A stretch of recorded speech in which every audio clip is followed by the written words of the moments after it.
You're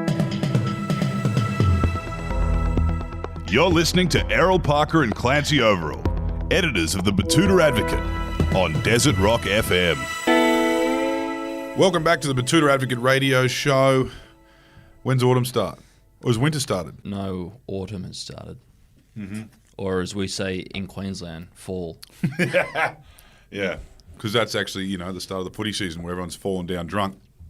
And, we've actually had a good run on the Betoota Advocate radio show, podcast, whatever you want to call it, the last few weeks.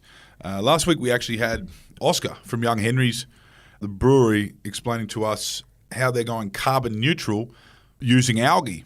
And of course, the algae then can be relayed and used again for cattle to eat as a feed, particularly when they're in drought or at any point in intensive farming. And the algae, they don't burp out methane. So it actually, in turn, becomes a methane credit. Very interesting conversation. I found myself more interested in it than I thought I'd be. And to think people look back on the 1990s as the golden age of this country. I say it's right now. Now, we got cattle eating algae, and it's a bipartisan support for this project. But today's guest is one we're very excited to have. She's very busy, and we wouldn't be able to lock her down if she wasn't in Australia at this very moment. You may have seen her on the news. You may have read about her. You've probably seen photographs of her if you are following any of the stories we're about to talk about today. Today's guest represents Julian Assange. The official legal representation of Julian Assange is her job. She also represents West Papua and their provisional government against the oppression of the Indonesians in international courts right around the world. She also represented Amber Heard against Johnny Depp. And this is just a small number of the many big jobs and cases and causes she's fighting day in, day out around the world at any given time. She's representing Vanuatu in the face of climate change and dispossession. There's so much we can talk about today, and whoever else has this studio booked after us, I apologise because we might run over time. Today we are speaking to the pride of Bomaderry High, Jennifer Robinson. Thank you for joining us. Great to be here. Now, I need to ask, first question, Jennifer. Are you still being underestimated? Well, look, I enjoy being underestimated. It's always right. It's always great to prove people wrong. But no, I think, the older you get in the law, the more you're taken seriously. It's an important trait to have in law is to prove people wrong. This is very true. So it looks like you did find your calling. We've heard your story. I would argue, and I don't want to, start off this podcast with extreme flattery, but I would argue you may be our greatest legal export from Australia. And it's a crowded field, I know, but we're going to talk about it today. The range of different things you've worked on in your short career is mind-blowing. Right now, you're in Australia with a book you've just published. You managed to write a book on the side of bouncing in and out of international courtrooms.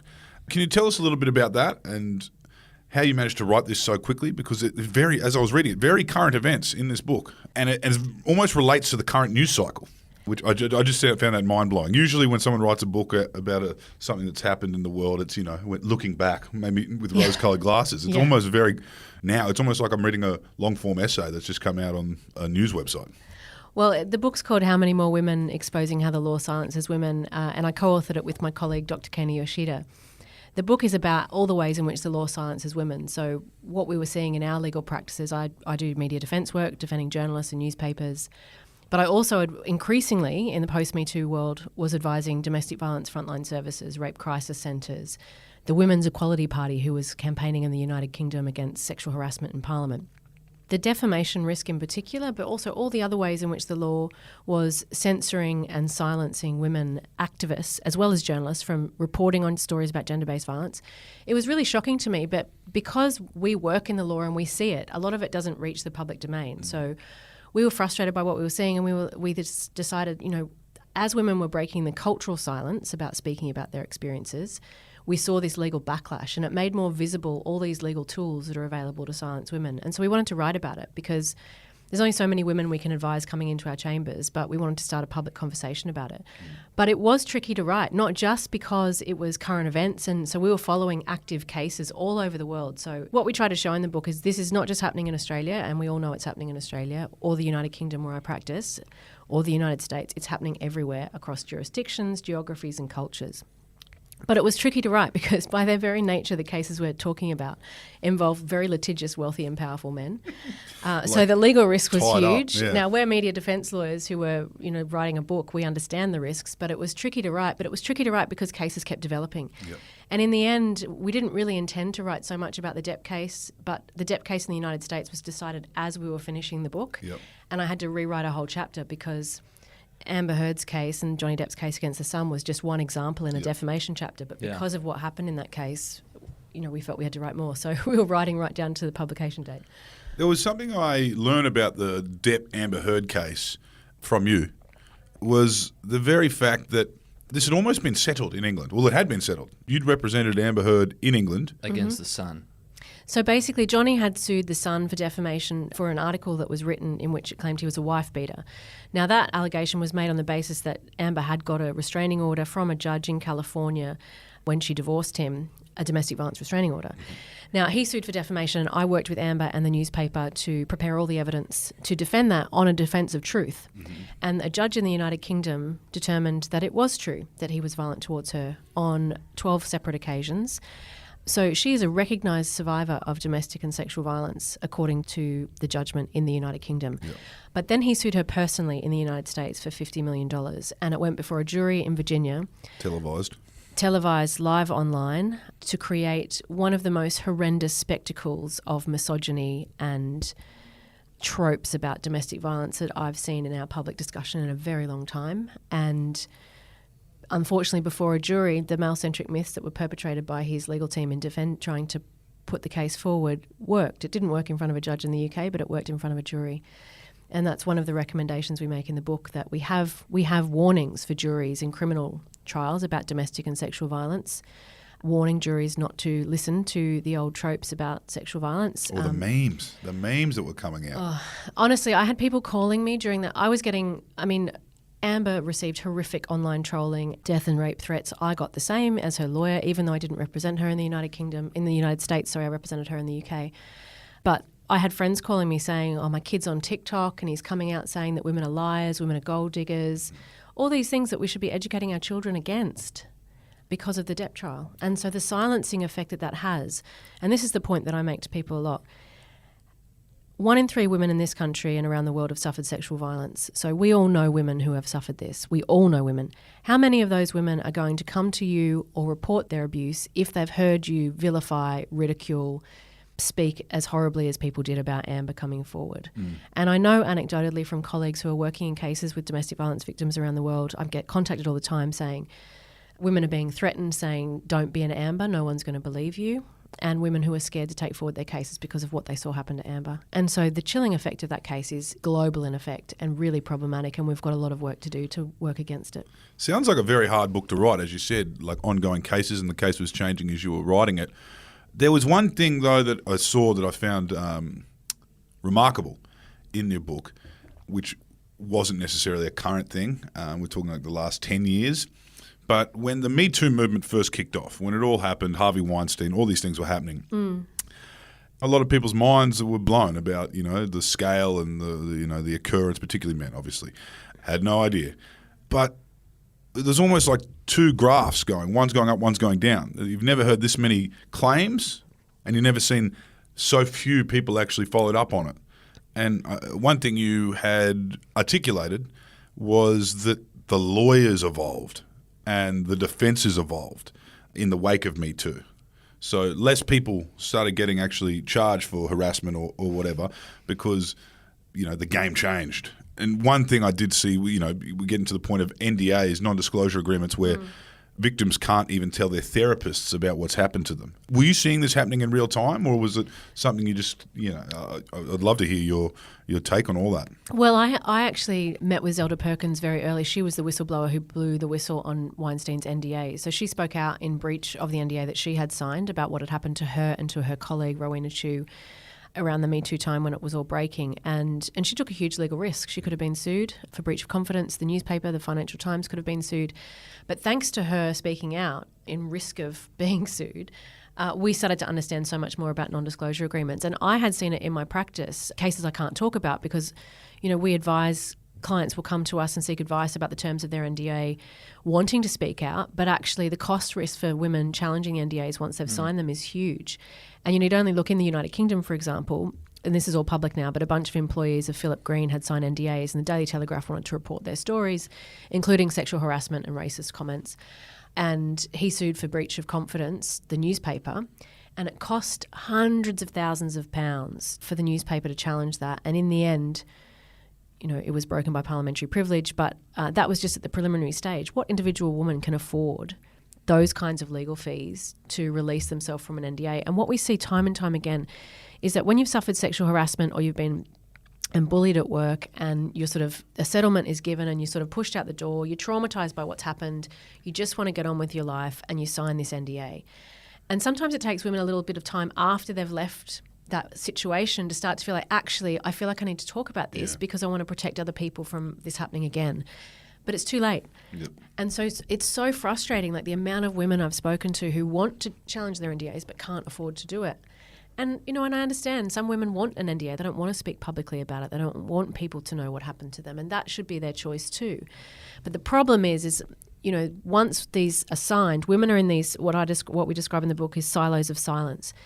So in the courts, it's a chicken and egg problem because the judges in the courts, if you go to the court to challenge an NDA, they'll say, well, the right to uphold a contract outweighs her right to free speech. She signed a contract, she was paid for it, so we're going to protect his right to have an enforceable contract.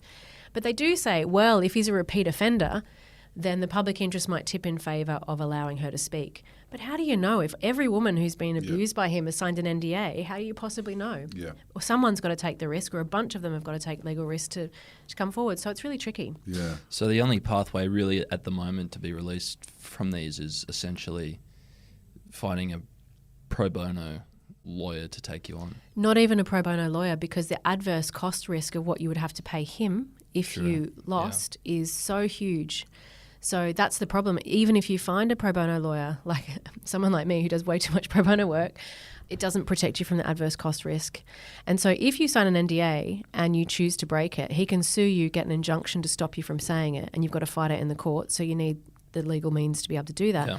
And if you speak out and it's already out in the public before he can get an injunction, he can sue you for damages and take back whatever, depending on the terms of the contract, potentially take back whatever you were paid in compensation for the sexual harassment you suffered. It's appalling. So they can take back the settlement? Yeah. Under certain contracts, clawback provisions they're called. But what would happen if you didn't have it? Could you just declare bankruptcy? Like, is there a point where it becomes criminal and you can go to jail and stuff like that? Look, it depends on the individual circumstance of the case. Of course, you could declare bankruptcy, but at the same time, it's not necessarily going to help you to be able to speak. And declaring bankruptcy has all kinds of ramifications depending on what your profession is. So, it's not. I just urge ruining your life. Yeah. Urge anyone who has a non-disclosure agreement put before them in any kind of contract to take legal advice, because once you sign it, it's very difficult to get out of it. Yeah. Now, how many more women is in households right around the country and around the world right now, and it's doing its job, like you just said. Just that piece of advice you said then, seek legal counsel before signing an NDA. But there's a lot of things in there that kind of were sitting in front of us all, hiding in plain sight, about the way we live and about the way people in positions of power operate. It's definitely a legacy you're leaving with this line of conversation and interrogation of, as I said, Me Too or just gender-based violence. But it's a small percentage of your highly decorated career. And I want to talk about that now and how you got to where you are, where you're writing books like this. Bomaderry High, one of 40 cousins. Yep. On one side of the family. Good South Coast stock. Good Catholic family. Yeah, I was assuming as much. How did you get to where you are? It is a short career, like I said, but you've gone all around the world and worked on a whole number of different causes and cases. What happened? It was Bomaderry High School. You had law on your mind? It wasn't really. I actually was studying Indonesian at high school, and I loved my language studies at Bombardari High. And I wouldn't be where I am today without public education, which is why I'm such a huge advocate for protecting, investing in, and supporting public education in this country. So I had the benefit of learning Indonesian, and I went off to Indonesia as part of a school trip, which was well outside my parents' financial means, but we saved up to allow me to be able to go. And it completely changed my perspective on the world and on life, and created or sort of sparked this curiosity for the world that then when I was, I got my marks back in the HSC and I did well, I wanted to go and do Asian studies at the ANU. My mum was like, please do a vocational degree. Yeah. But I'd become interested, so law was the choice, but I'd become interested in East Timor because I was learning Indonesian at high school. I finished high school in 98. And so this was the year that Australia led the peacekeeping force into East Timor. It was in the news. Exactly. And so I was learning about East Timor in my language studies and following the news about Australia putting an end to Indonesian war crimes. And so I had this very naive snapshot of Australian foreign policy. So I actually went to uni thinking I'd like to become a diplomat and represent Australia. Because we're the good guys. Because we're the good guys, right? Forgetting that since 1975 we'd totally ignored Indonesia's unlawful occupation and participated in it by stealing their oil. So, and so anyway. in World War II we evacuated and didn't think they would need any help against the might of the Imperial Japanese Army. Precisely. So anyway, soon after going to law school, I realised that Australian foreign policy in general was not reflected by what we did in 1998 for East Timor. And so it was during my time at the ANU and my year living in Indonesia as part of my Asian Studies degree that I went out to West Papua, and that's really what sparked.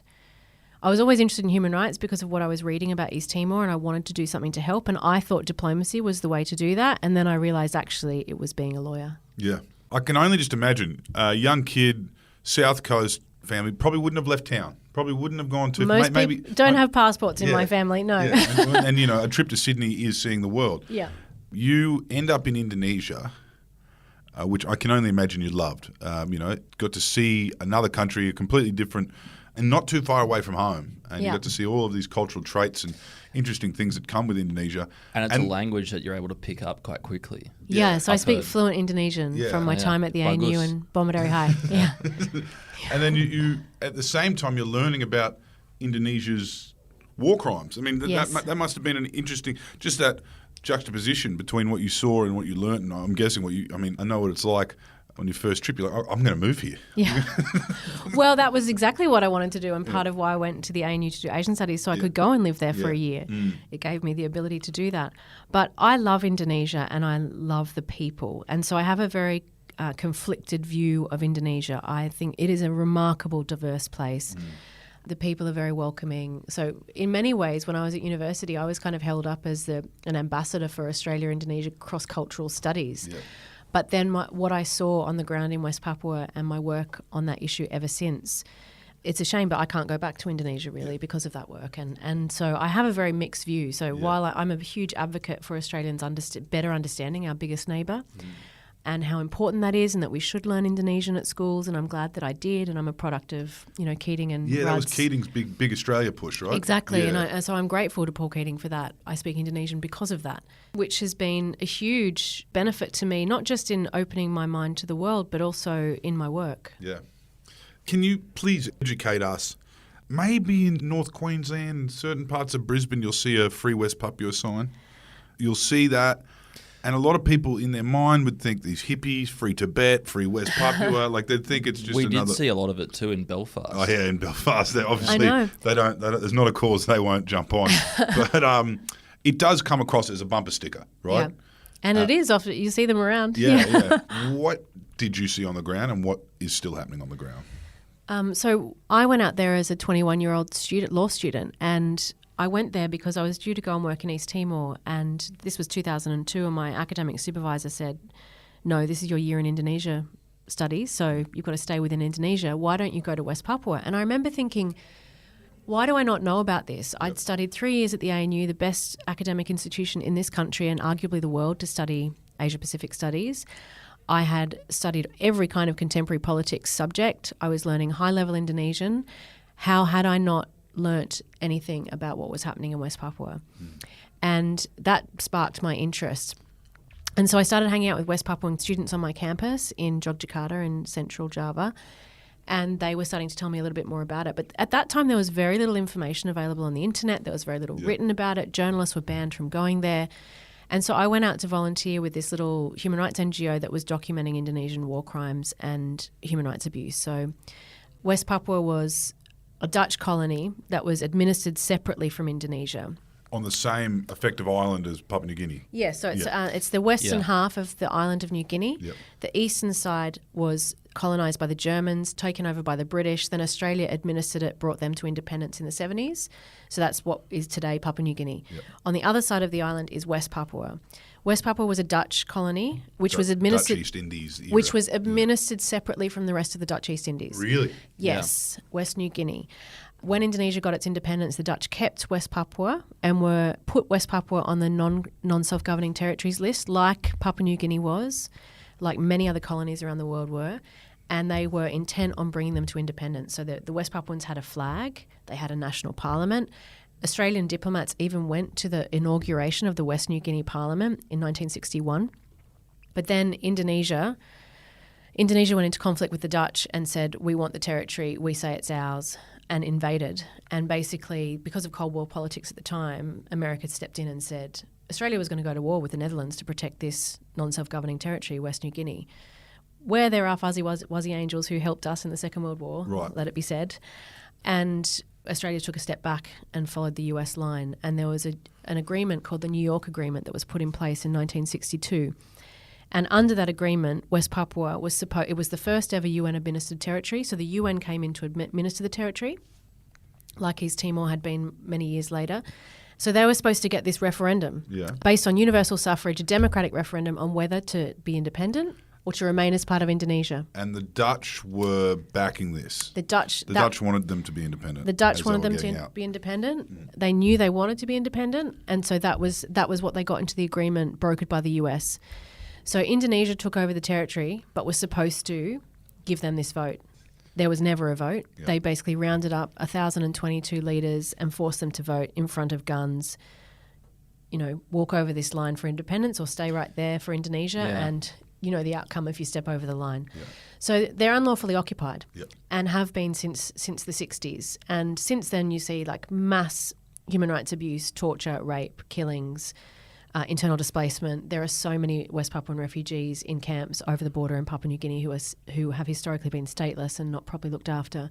It's a crisis, and they have the right to self-determination under international law. They should be their own country. And when I went out to West Papua as a student, I was working on the trial of a political prisoner who was the leader of the West Papuan independence movement, Benny Wenda. And I saw firsthand, I was at his trial, I saw firsthand how due process was abused and how the politics of the case was so much bigger than whatever was happening in court.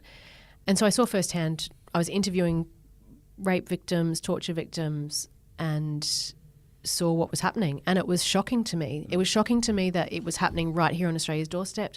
It was shocking to me. Less than 100 k's from North Queensland. Exactly. Yeah. It's shocking to me that nobody knew about it. It's shocking that I didn't know about it, and that it wasn't being reported. And still it's underreported. So it's really difficult for journalists to get in there. But I've been working on it ever since. And Benny later escaped from prison not long after I left the country, and I helped him and his family go to the UK where they campaign, and he's since been nominated for the Nobel Peace Prize. Really? Mm. Yeah, 2 times, hasn't he? Yeah. I just want to talk a little bit more about this. In terms of what is life like on the ground in West Papua, and I'd like to also know about Indonesia as a concept. I mean, the Dutch and the Germans, had their fun colonising that part of the world, and then they leave and they had the generosity to say, we'd like you to be independent after we leave. Indonesia, was it in any point a puppet government? Was it at any point installed by colonists, or was Indonesia in itself actually an independence movement? Well, Indonesia did have its own independence movement, but Indonesia is a construct. I mean, Indonesia is a construct of colonialism. Yeah. So it is the Dutch East Indies. It is a bunch of islands that were put together because of colonisation. And so, Benedict Anderson talks about the imagined nation. So it's, Indonesia, when they got their independence, adopted Malay as its national language because there was no national language. There was no language that unified all of these diverse islands, cultures and peoples who were brought together under the Dutch East Indies. But West Papua was always different and is different, ethnically, linguistically, even in terms of religion. What was shocking to me, actually, and what was quite confronting to me as a young Australian going there was how I saw the racism of Indonesians towards West Papuans and how similar the stereotypes were that I heard them speak, the way they spoke about West Papuans, very much what I'd heard in Australia when you hear white Australians speak about First Nations people. Rednecks So, talking about the Aboriginal stereotypes. Exactly, exactly. It was shocking to me. So colonisation and the stereotypes, the pejorative stereotypes about Indigenous peoples who are colonised, the similarities between them across cultures is interesting to me. Universal. Yeah. I mean, you hear the Native Americans get the same treatment. Exactly. You know, so it is a form. It's ongoing colonisation in our region, and I believe we have a moral obligation. Well, we have an obligation under international law. Since then, I've been working with Benny to develop the international case for West Papua's self-determination, and the case is clear. I appeared in the International Court of Justice for Vanuatu in the Chagos Islands proceedings, and the judgment in that case makes clear the position. The legal principle set down in that case makes clear the position that West Papua is unlawfully occupied. And under international law, Australia has an obligation to assist West Papua to achieve their self-determination. Well, it's interesting that you say that, like, how this big archipelago was put together to form a country, but then you've got the first two presidents, they were ultra-nationalists. Ultra-nationalists. But, like, how can you be an ultra-nationalist of, like, recently invented thousands of different cultural groups? Well, Indonesia's national sort of slogan, or I don't know what the correct phrase is for it, but it's on their coat of arms, is Bhinneka Tunggal Ika. And what that means is unity and diversity. And so, which makes you feel warm and fuzzy. It makes you feel warm and fuzzy, but in real terms, for West Papuans, for people in Aceh, for the East Timorese, there wasn't much unity in that diversity. No. There was oppression in that. And what is the interest? What is the interest in keeping, I look at something like Northern Ireland and you can see they want to keep that there because they want to look strong. The UK want to keep Northern Ireland, even if it is costing them a bomb. Right. Is there gold? Is there oil in West Papua? Absolutely. So West Papua has the largest tract of rainforest outside of Brazil and the Congo. It has the largest gold and copper mine in the world. And the contract for that gold and copper mine, you will not be surprised, was signed between the US and Indonesia 2 years before West Papuans were given the vote for independence. So we all know what the Americans thought that outcome was going to look like. Yeah. And it's the natural resources in West Papua fuels Indonesia's economy. So there is a huge economic interest in maintaining that territory and the unlawful occupation of that territory. And nationalists, the Sukarno-Suharto nationalists, would defend the phrase about Indonesia is that West Papua is part of their imagined story of Indonesia, which is just not true. Yeah. You look at the history of it, it's just not true. So what I'm seeing now in your career, we opened with how many more women, but at this point you're very much involved in your story that we've covered so far, which this might be a 3, 4, 5, 6-parter. You're very much involved in Asian law or Asian relations or Asian studies. Very much, just because this is our region, and I'm so for me, I was very interested in the Asia Pacific, and I've actually come back to it in my career, in this sort of this part of my career. But I was very interested in Indonesia and the region and human rights in the region.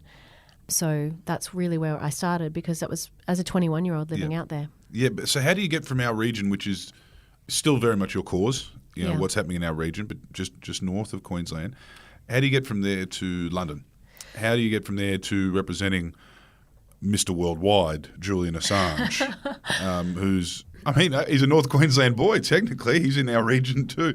But born in Townsville. Yeah, but he's, he represents very much a Northern Hemisphere kind of story in terms of his public profile as WikiLeaks. That was very much not strictly centred around the Indonesian Asian Pacific Julian's region. story is very much a global story, very, very global. But so after my year in Indonesia, I had to have a year off because I was so traumatised by what I'd seen, and I went to the UK and helped Benny Wender and his family settle in over there, get their refugee status, and then I travelled around for a bit to think about what I really wanted to do because I was so disillusioned by what I'd seen. And then I came back to the ANU and I decided I wanted to be a human rights lawyer. And it's funny, once you figure out what your passion is and what your purpose is for your law degree, it makes the law degree so much easier. Yeah. So I came, for all the law students out there who are battling through their degrees, I feel you. My first 3 years of uni were the same. But I came back and I was like, right, I want to do international human rights law. I want to do this. And I ended up winning a Rhodes Scholarship to go to Oxford. So I went off to Oxford after my degree, and Benny and Maria, the West Papuan family, were living in Oxford. So I did my master's there and started working with Jeffrey Robertson, now KC, not QC, who I had read about in books and was sort of a bit of a hero to me, who was a lawyer that I could see who was out there doing the kinds of work that I wanted to do. You would have been too young to see him on TV, but he was also like a late night TV show host in Australia for many Yeah, the years. Hypotheticals. I know I never watched it as a kid, but everybody raves about the show, and it was brilliant. They should bring it back.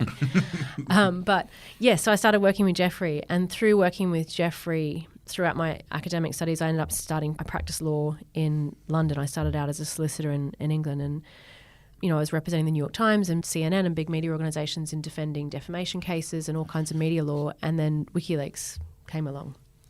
So I remember Jeffrey Robertson rang me one day, and this was long before we met Julian, and he said, "What do you know about this bloke, Julian Assange?" And I said, "Well, he's Australian. I know that much about him."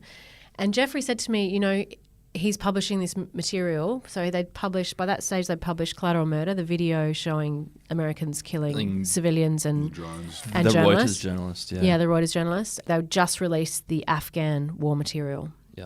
And Jeff was like, we should represent him. He's, the US are going to go for him. And how do we contact him? And I was like, I'm pretty sure Julian Assange doesn't have a mobile phone. No. Anyway, Jeff wrote an op-ed about why it was important that we defend Julian and that Australia defends Julian because he's exercising his right to free speech. And Julian contacted him out of the blue. Because he reads everything that's ever gone out on the internet. He does. Well, he did before he went to prison, yeah. And was cut off from the internet. So that's how it came about. And where was he based at this point? Julian was not based anywhere at this point. He was basically, he'd been warned that he was going to be tracked down by the American government, and he was very much living under the radar. But I met him first in London in September 2010 and became his lawyer soon after that with Jeffrey, and I walked him into the police station in December 2010, and ever since then he's been under some form of restriction on his liberty, so in high security prison, under house arrest, in the Ecuadorian embassy, and now in Belmarsh prison. How did the Ecuadorian embassy come about? We all knew the story, but no one really knew how it came about. It was just, by the time he became a household name, like a universal household name, he was living inside the Ecuadorian embassy, and no one really asked why. Well, I would argue he became a household name in 2010 through the WikiLeaks publications because those publications touched every country in the world. Mm-hmm. And it was the first time we saw a media organisation, and WikiLeaks is a media organisation, not traditional, but a new media organisation, not mainstream. Basically, through the publication of that material, for which WikiLeaks won the Most Outstanding Contribution to Journalism Award from the Walkleys in 2011, the publications that year was Collateral Murder, which we mentioned, the Afghan war logs, the Iraq war logs, and the US diplomatic cables. And it's the first time we've seen a global collaboration on a big data release. So we now see it all the time, Panama Papers, with ICIJ, but WikiLeaks pioneered that. And so the reporting on the US diplomatic cables in particular happened in every single country around the world. And what's interesting to me when I travel to go to different countries, so if I'm in India or Pakistan or Mexico, Julian Assange is a hero. Okay. And I am considered a hero for representing him. Yeah. Australians ought to understand that Julian is globally renowned for what he did and for what he's now in prison for. And so I think that's really important to remember. But the Ecuadorian embassy came about because... the same reason. So at the end of 2010, when I started representing Julian, the US government under Obama started a grand jury investigation into the WikiLeaks releases. So Chelsea Manning was being put on trial. In the course of those proceedings, she admitted having released the information to WikiLeaks and has since had her sentence commuted by Obama. So she's out of prison. And yet the Australian publisher who received the information and published it is, facing 175 years in prison. But at that time, so when he went into the Ecuadorian embassy, he was sought for extradition to go to Sweden. We were concerned that there was a sealed indictment from the United States and that the moment he would be taken into custody, he would be at risk of being sent to the United States. So he sought asylum inside the Ecuadorian embassy. He was there for 7.5 years, and the day he was kicked out of the embassy and arrested by British police, he was served with a US extradition request, which is the very thing we'd been warning about for 10 years. I want to talk about the assassination attempts. Yeah. This is when I realised that this is where we were at. to the point where, was it the CIA? CIA. The CIA were trying to find a way to have him snuffed. Mm-hmm. What did you learn and how did that come to be? So we, obviously being Julian's lawyer, we have been taking security measures for a very long time. WikiLeaks actually pioneered the use of encryption in journalism. Journalists were not using encryption to protect themselves or their sources before WikiLeaks, so Julian also should be thanked for that. But we were taking those measures and we were very aware of the risk of unlawful surveillance and other forms of, intelligence activity around the work that we were doing. So we were always concerned it was happening, but you don't ever really know. You can't really know. And it wasn't until there was after Julian was arrested, a whistleblower came forward from within the embassy, the Ecuadorian embassy, and there's evidence of this in the extradition proceedings, so I'm not saying anything that's not already public, but just people tend not to know about it, which is a shame, so thank you for asking. Basically came out saying that the security company that was employed by the Ecuadorians to protect Julian was gathering information about him and us as his lawyers and giving it to the CIA. Now, soon after he was arrested, we also learned through a Yahoo News investigation and from 30 different government sources confirming the story that the CIA had been plotting to kidnap or kill Julian in the United Kingdom. So we have an award-winning Australian journalist and publisher facing extradition to the United States with their intelligence services plotting to kidnap and kill him in the United Kingdom. When this story came out, it was everything that we suspected might have been happening and worse. And I remember thinking, surely this is it. This is the story that makes the Australian government stand up and say, enough. Yeah. This has to be put to an end. This is the kind of stuff that if Russia was doing it to an American journalist, people would be up in arms. I mean, we're talking embassies. We're talking going into embassies, and that's literally the Khashoggi story. There were discussions of leaving the door, of Julian being poisoned in the embassy. There were discussions about leaving the door open accidentally to allow someone to come in and kill him. I mean, this is what we've since learned. And you cannot make this up. It's like I have been living in a spy novel for the past decade. That's when it clicked for me. I was like, this is a spy novel. I mean, and what would they do? They'd just think that they'd just do it in a way that no one was really to blame for it, or would America even claim it? Who knows? Yeah. Who knows? But what's interesting is when the story was published, Mike Pompeo, who was then the head of the CIA, didn't deny it and said that those who'd spoken to the media should be prosecuted under the Espionage Act. So pretty much confirming that what they said was true and classified information. Yeah. So what are the legal instruments that the Australian government has to protect Julian at the moment? The Australian government could be exercising diplomatic protection over this Australian citizen. I feel like a broken record. I have been saying since 2010 two things. One, the Australian government needs to stand up for this Australian citizen. And two, this precedent that's being pursued against an Australian citizen and an Australian publisher is going to be used against the rest of the media. So the media needs to stand up for Julian because this will be used against them. And instead of doing that, in the early days of the case, you saw the media othering Julian and putting him over here and making out that he's somehow different. But of course, once the indictment came through, everybody, the Washington Post, the New York Times, suddenly realised that actually this is criminalising journalistic activity and the same kinds of activity that they engage in all day, every day. And because we had a President Trump, who called the media the enemy of the people, they suddenly realised that this is a precedent. Yeah. Whatever political protection they thought they might have had was gone under President Trump. So happily I can say now that most mainstream media organisations and free speech groups are with us and say that this indictment should be shut down because they see their own self-interest. This will be used against others. And finally, we have an Australian government. So after, a decade of successive governments doing nothing. Indifference. And frankly, the Australian those governments' failure to take action in Julian's case allowed the US to do what they're doing. If Australia had raised concern earlier, we would not have seen this indictment, in my view. Yeah. But we finally have a Prime Minister and a government that has said enough is enough and want to see the case resolved. So I'm very much hoping that we will see a resolution and soon. There's a lot of smearing, obviously. I mean, aside from the CIA trying to kill him, which is one way of silencing him, there's also the smearing from the earliest stages of Julian Assange is painted as this sickly, pale internet sleuth. Yeah. There's a whole lot of allegations against him. There was a whole lot of – they talk a lot about the cult upbringing. Yeah. What's he like as a person? Look, Julian is, if he was sitting here with us, he's got a great dark sense of humour. Mm-hmm. He's incredibly smart. He's one of my favourite people to debate with. Mm-hmm. He's an Aussie. He is Aussie, and he's he takes the piss. He's great, but obviously he's not all the things that you read in the media. He can be very difficult. There's no denying that. He's been diagnosed with Asperger's. That's out in the proceedings and as part of our concern about the nature of the detention he'll face. But he's great. He's good fun, and he's brave. He's so brave, and is a great thinker. Look at what he's achieved with WikiLeaks. It's changed the shape of journalism. It's changed the way we talk about journalism. We didn't even talk about the right to know before WikiLeaks. Yeah. And this is all because of him. And he's an Aussie who, started this little organisation in Melbourne. So it's wild. Actually, like when I think about it and I look back, and I've said this before, it was really interesting to me watching what happened in 2010 with these publications and the aftermath was that a small group of people led by this Australian shook an imperial power to their core. Yeah. And I think that's pretty... Yeah. I mean, we pretty incredible. certainly punch above our weight when it comes to that kind of stuff, Australians. I mean, we've got you, Jen.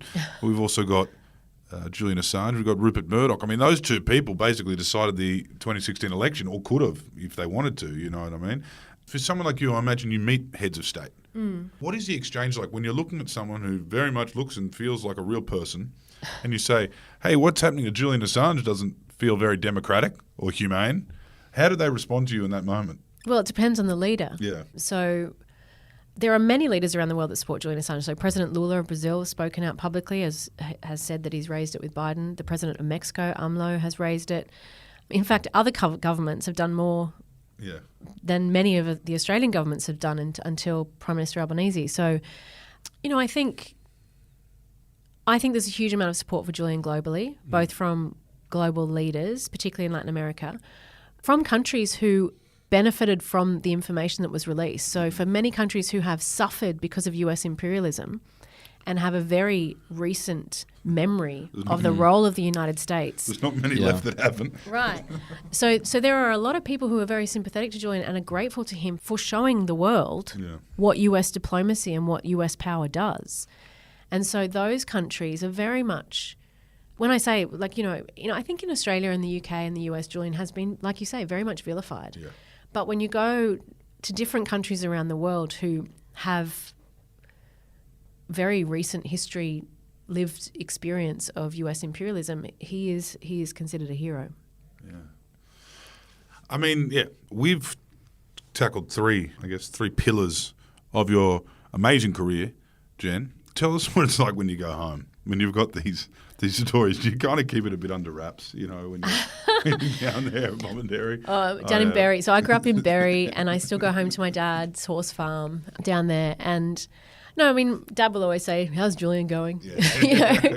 But I don't always tell my family everything about what's going on. One, I can't. A lot of it's privilege, but I don't like to worry them too much. And I think if I talk too much about, Dad, guess what? The CIA is plotting to kidnap and kill my client. It is cause for worry. He's like, what's happening to you then? Yeah. So, no, I think I've given my parents enough sleepless nights. Yeah, when you moved to West Papua when you were 19. No, they definitely did not know what was going on in West Papua, let me tell you. Well, there's a lot going on. And very impressed, as always, by the work you do. Jen, thank you for joining us on the Betoota Advocate podcast. We are going to get so much feedback. You've blown so many minds today. I hope you enjoyed that, sitting there in the tractor or on the commute, wherever you are. It's all true. What she's saying is true because she represents these people. So get that book too. How Many More Women? In all good bookstores and online. Thanks for joining us. Thank you so much.